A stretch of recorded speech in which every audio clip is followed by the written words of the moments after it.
Քաղաքացիական պայմանագիրը անցալով Ռուբեն Ռուբինյանի թեմայի մեջ մնալու կոչին քննարկում էր կաթողիկոսի հետ կապված հարցը։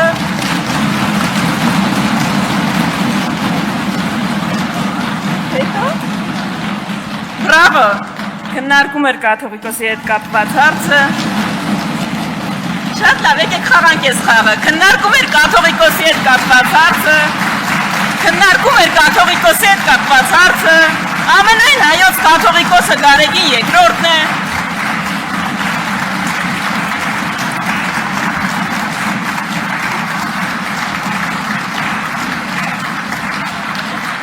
Ինձ թվում է հերիք է հարգելի գործընկերներ, շարունակեք Տիկին Վարդանյան։ Եվ սիրելի հայրենակիցներ, ներողություն, մանկապարտեզի նախապատրաստական կուրսի հերթական բանին Տիկին Վարդանյան, ներողություն, Տիկին Վարդանյան, ես ես հորդորում եմ մնալ կոռեկտության սահմաններում, այստեղ բոլորը շատերը երիտասարդ են, բայց ոչ ոք մանկապարտեզից չի այդ թվում ձեր խմբակցությունում եւ ես ես հորդորում եմ մնալ կոռեկտության սահմաններում, շարունակեք ձեր ելույթը, շարունակեք ձեր ելույթը։ Կթողեք շարունակեմ։ Հիմա Լրություն։ Ես իսկապես ուզում եմ մեկ-մեկ դուք ձեզ կողքից նայեք ու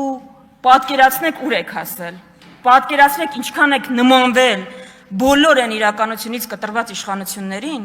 ում թվում էր, որ իրենք հավերժ իշխանության են, երբեք իշխանությունը չեն կորցնելու, միշտ իրանց տերապետության տակ ունենալու են ուժայիններին ու իրենց թույլ էին տալիս շատ ավելի պակաս, քան դուք,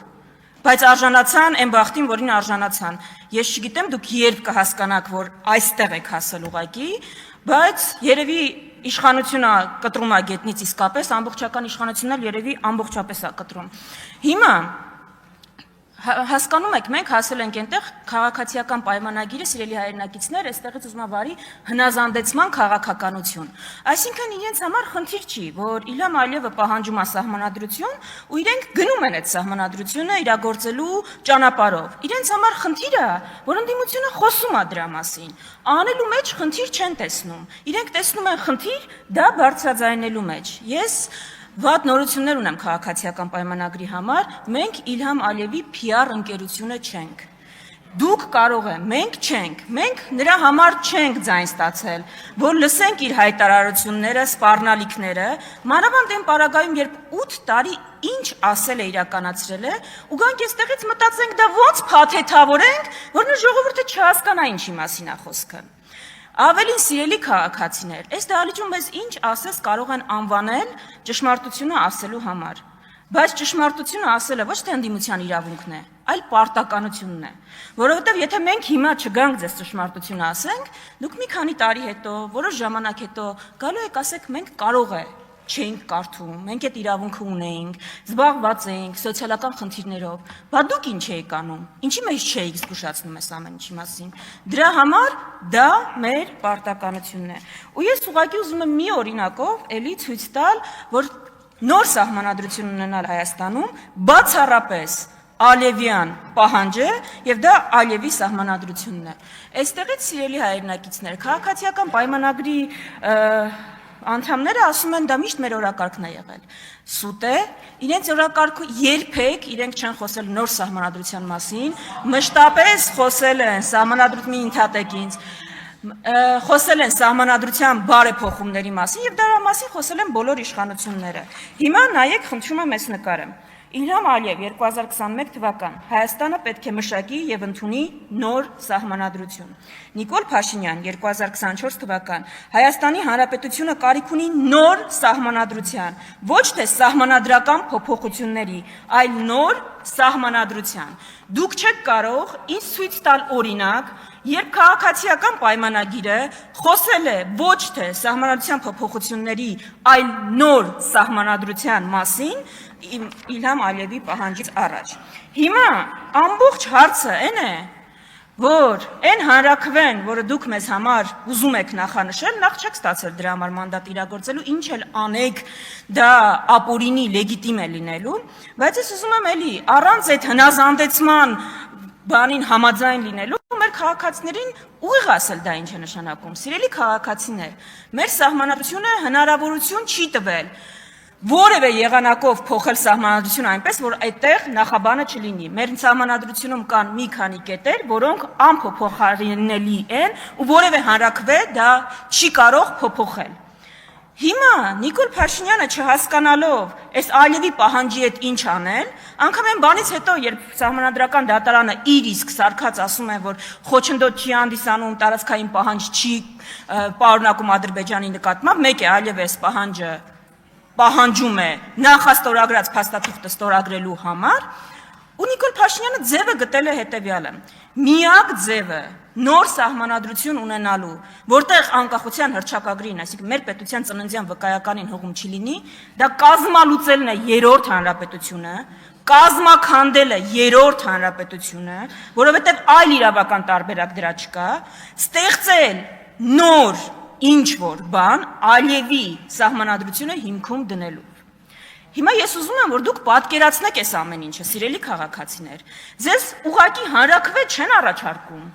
ձեզ ինչ որ փոփոխություն կամ չեն, ձեզ առաջարկում են ձեր ձեռքով կազմաքանդել Հայաստանի Հանրապետությունը,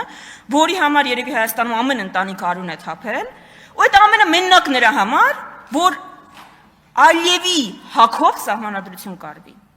Ալիևի հակով։ Նիկոլ Փաշինյանը նախորդ բոլոր իշխանություններին մեղադրում էր իրենց հակով սահմանադրություն կարելու համար, ինքը ստանձնել է Ալիևի հակով սահմանադրություն կարելու պահանջը, բայց ձեզ ուզում է դարձնել իր հանցակիցը։ Այդ հանրաքվեն լավ ելք ունենալ չի կարող։ Որևէ լավ ելք, անգամ եթե չընդունվի, դա վատ է մեզ համար։ Այսինքն մեր տարբերակը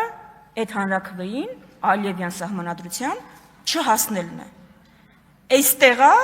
անկյունակարային ու այս խորհրդանին նաև, այո, անկյունակարային, գաղափարական բախում ու պայքարը լինելու։